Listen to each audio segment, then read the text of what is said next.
सरकार ने देश के प्रधानमंत्री ने संसद में कई मुद्दों को लेकर ये कहा कि भविष्य में हम इस पर कदम उठा सकते हैं या उठाएंगे, जैसे उसमें पाकिस्तान अधिकृत कश्मीर भी शामिल है। तो क्या, जैसे कि आपने कहा कि गृह मंत्री अमित शाह ने भी आपसे पहले पूछा कि 370 हटाना चाहिए या नहीं, तो आप क्या इसको लेकर आशान्वित हैं कि भविष्य में पाकिस्तान अधिकृत कश्मीर और जो अखंड भारत के अन्य हिस्से हैं उसको लेकर सरकार सख्त या ठोस कदम उठाएगी? पहली बात तो यह है कि 110 वर्ष लगभग हो गए होंगे। भारत से जो जो क्षेत्र अलग हुए, श्रीलंका, बर्मा, बांग्लादेश, पाकिस्तान, उनकी दशा क्या है? दुर्दशा हुई या नहीं? नाम लिया। अब सुनिए, एक विशाल बरगद का पेड़ है, बट वृक्ष जिसको कहते हैं, एक एक शाखा कब काट देंगे, बट वृक्ष जो है शोभा विहीन हो जाएगा लेकिन जीवित रहेगा।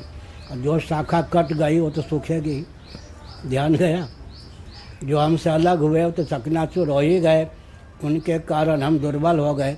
तो आप विचार कीजिए, भारतीय संविधान की 25वीं धारा, भारतीय संविधान की 25वीं धारा के अनुसार जैन, बौद्ध, सिख ये सब हिंदू परिभाषित किए गए, घोषित किए गए। लेकिन आरक्षण के लोभ में आकर जैनों ने, बौद्धों ने, सिखों ने अपने को अल्पसंख्यक घोषित कर दिया। अगर जैन, बौद्ध, सिख अदूरदर्शिता का परिचय नहीं देते, वो आरक्षण के व्यामोह में अपने को अल्पसंख्यक घोषित न करते, तो जनसंख्या की दृष्टि से विश्व में हम दूसरे स्थान पर होते, एक स्थान पर पहुंचने का मार्ग प्रशस्त कर लिया होता। तो जैन, बौद्ध, सिखों ने अदूरदर्शिता का परिचय दिया या नहीं? भारतीय संविधान की कम से कम 25वीं धारा की धिज्जी न उड़ाते, आरक्षण के व्यामोह में न पड़ते, तो हिंदू मजबूत रहता। हिंदुओं को दुर्बल बनाया, स्वयं तो दुर्बल हो ही गए। अब पूछता उनको कौन है? महाराज जी, एक अंतिम प्रश्न है कुंभ पर। अंतिम पूछिए। जैसे कि बहुत से ऋषि मुनि संतों का आगमन होगा यहाँ पर, आवास अस्थायी तौर पर होगा, प्रवास होगा, तो इसी दौरान बहुत से ऐसे संत भी आएंगे जो वास्तविकता में संत नहीं हैं। अब क्या है कि जो मास है, यानी जो जनता है, वो इसमें भेद करने में यदा कदा सक्षम नहीं होती। तो इसमें जनमानस कैसे समझेगा या पहचानेगा कि नहीं वास्तविकता में इसी दरवाजे जाना चाहिए? जनमानस क्या, पहले मोदी योगी क्या करते हैं? एक योगी हैं, 32 साल से मेरे परिचित हैं। जब मैं हरिद्वार में रहता था, मेरा बिस्तर लेकर ट्रेन में बैठाने आते थे। जब मैं गोरखपुर जाता था, तब वे मेरे विरोध में एक आतंकवादी को शंकराचार्य बना के घुमा रहे हैं। वही तो मुख्यमंत्री हैं, वो क्या करेंगे? उसमें अराजक तत्व के एजेंट बने हुए हैं। एक मोदी हैं, मोदी भी मेरे बहुत परिचित हैं। 45 मिनटों तक मेरे पास बैठे, उसके बाद शपथ ग्रहण करने के लिए चले गए। 32 वर्षों तक योगी परिचय हैं। और योगी भी देश विदेश में एक आतंकवादी को शंकराचार्य बना घुमा रहे। जब मोदी, योगी, प्रधानमंत्री और इस प्रांत के मुख्यमंत्री स्वयं ही आतंकवादियों के एजेंट बने हुए हैं, उस आतंकवादी को 4 गनर दिए हुए हैं, तो ये क्या कब्जा कर, ये क्या संतों से खाली करेंगे? तो अराजक तत्व को स्थान भी देंगे, सुविधा भी देंगे, हमको दबाने का भरसक प्रयास भी करेंगे, और दबाने का प्रयास करते करते से हम दब भी जाएंगे। हो गया आगे। कहा जाने वाला राज्य है, वहाँ पे जो मुसलमानों की जनसंख्या वृद्धि दर है वो 2% से अधिक है। ऐसे ही असम में 1.5% से अधिक है, और उसके बाद पश्चिम बंगाल है। तो जिस तरह की यथास्थिति है, क्या इसके बेहतर होने की ज़्यादा संभावना है या बदतर होने की? कि मतलब ये दर बढ़ने वाली है या सामान्य रहेगी? क्या कहा? छत्तीसगढ़ में एक मुख्यमंत्री थे, जीवित तो होंगे, हिंदू बहुल क्षत्रिय छत्तीसगढ़, बाहर से मुसलमानों को लाकर बसाना शुरू किया, हिंदू होकर के भी। समझ गए?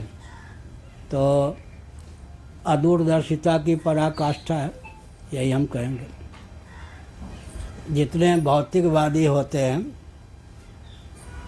इंद्रियों को आत्मा मानते हैं, चेतना विशिष्ट शरीर को आत्मा मानते हैं, भौतिकवादी जितने होंगे, इंद्रियों की गति केवल वर्तमान तक है, मन की गति भूत, भविष्य, वर्तमान तीनों कालों में है, कालातीत, अव्यक्तित तो परमात्मा में भी है। जितने ये भौतिकवादी हैं, चेतना विशिष्ट शरीर को आत्मा मानते हैं, इंद्रियों में तादात्म्यापत्ति है, इंद्रियात्मवादी हैं, उनकी दृष्टि केवल वर्तमान तक होती है। मन की गति भूत भविष्य वर्तमान तीनों कालों में कालातीत परमात्मा में भी होती है। इसलिए तैत्तिरीय उपनिषद में मन में वेदादि शास्त्रों को प्रतिष्ठित माना गया है। मनु जी ने लिखा भूतम भव्यम भविष्यं च सर्वम वेदात् प्रसिद्ध्यति, और मांडूक उपनिषद का वचन है यच्च त्रिकालातीतम तदप्योंकारेव। दोनों वचन का सारांश क्या हुआ? दोनों वचनों का जो कुछ काल गर्भित है, कालातीत है, सब में वेदों की गति है, वेद मन में प्रतिष्ठित है। तो केवल वर्तमान पर ध्यान रखना, भूत पर दृष्टि न डालना, भविष्य का आकलन न कर पाना अदूरदर्शिता की पराकाष्ठा है। जो लोग वहाँ गड़बड़ कर रहे हैं, अदूरदर्शिता की पराकाष्ठा है। सर महाराज जी के चरणों में कोटि कोटि प्रणाम। मेरा नाम विभव देव शुक्ल है, गर्ग गोत्र और मूल रूप से प्रयागराज का निवासी। मैं पेशे से पत्रकार हूँ, तो पहला प्रश्न उसी पर आधारित है। पत्रकारिता में निष्पक्षता को मूलभूत सिद्धांत माना गया है, किंतु सारी निष्पक्षता एक धर्म तक सीमित है। अन्य मजहब और रिलीजन को लेकर पत्रकारिता में निष्पक्षता नगण्य है। ऐसे में समझना कठिन हो जाता है कि हम पत्रकारिता के धर्म का निर्वहन करें या धर्म का निर्वहन करें। पक्षधर होना सब जगह खराब है क्या? तब तो पक्षपात कोई स्वभाव होती क्या? पक्षधर होना जो है सब जगह तो खराब नहीं है। भगवान राम कृष्ण का भी जन्म होता है तो पक्षधर होता है या नहीं? एक वाक्य याद कर लो, तत्व पक्षपात ही स्वभाव होती है। तत्व का, सत्य का, वस्तु स्थिति का पक्षधर होना ये तो अच्छा है। सब जगह पक्षपात दोष तो नहीं है। तत्व पक्षपात वही स्वभाव होती है। जीव का, जीव की बुद्धि का स्वभाव है तत्व का पक्षधर होना। वास्तविक जो तथ्य है, वास्तव तथ्य, उसको बुद्धि स्वीकार कर लेती है। अगर दर्शन, विज्ञान, व्यवहार, देश काल परिस्थिति में सामंजस्य साधकर प्रकट किया गया।